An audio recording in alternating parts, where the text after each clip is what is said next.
उद्या आमच्यासाठी खूप खास दिवस आहे, तर त्यासाठीच आम्ही चाललो होतो शॉपिंग करायला. तर खुशी बघा आमची छोटीशी पर्स घेऊन चालली होती शॉपिंग करायला आणि खुशीच्या पर्समध्ये ना खूप सारे पैसे आहेत, जेणे की आमची खूप सारी शॉपिंग होणार आहे. तसं काय नाही बरं का, फक्त तिला आवडली म्हणून तिने घेतली. मग आम्ही शॉपिंग करायला चाललो होतो, तर पाणी होतं, तर आमच्या खुशीला आणि देविकाला थांबायचं होतं तिथं गंगेवर. तिथं मग माझं थोडंसं काम होतं गंगेवर, मला काही वस्तू पाण्यामध्ये विसर्जन करायचं होत्या, तर मी विसर्जन केल्या. मी शॉपिंग केली, काय केली तर तुम्हाला पुढच्या ब्लॉगमध्ये नक्कीच समजेल. मग वापस येत होतो, पण थोडासा पाऊस लागला, तर मग तिथं बसायला जागा नव्हतं. मग काहीतरी कारण पाहिजे होतं, म्हणून तिथं पावसाच्या दिवसामध्येच म्हणजे पाऊस येतो तरी पण आम्ही थंडीचा आईस्क्रीम खाली. इथं मग पैसे काढायचे होते, एक जणाला द्यायचे होते, तर त्यासाठी मग ATMमध्ये गेलो, पैसे काढले आणि दुपारच्या जेवणासाठी मग इथं शेपूची भाजी आणि मग भाकरी बनवल्या होत्या. तर ही रेसिपी ना माझ्या आजीने मला सांगितली होती, खरंच खूप छान भाजी होती. तुम्हाला जर पाहिजे असेल तर कमेंटमध्ये नक्कीच सांगा.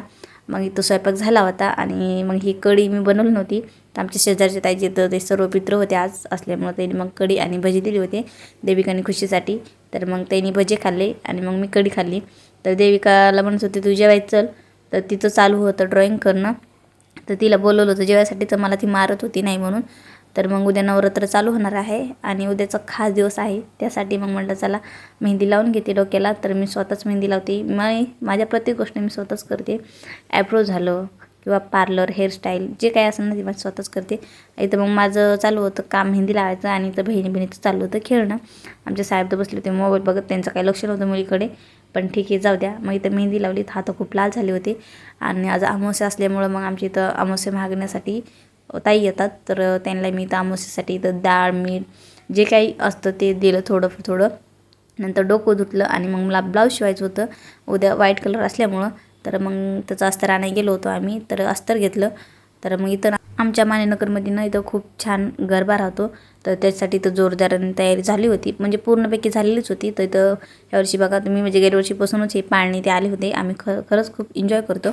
मग रात्रीच्या टायमाला मग परत भाजीपाला घ्यायचं होतं आणि उद्या पूजेचं साहित्य पण घ्यायचं होतं, तर आम्ही तर संध्याकाळी मग भाजीपाला घ्यायला आलो. मी अर्धवट पूजेचं सामान अगोदर घेतलं होतं आणि जे काही राहिलं होतं ते घेण्यासाठी आलो होतो. तिथं पूजेचं सामान घेतलं आणि मग उद्याच्या स्पेशल दिवसासाठी आम्ही इथं मेहंदी ती काढून घेतली.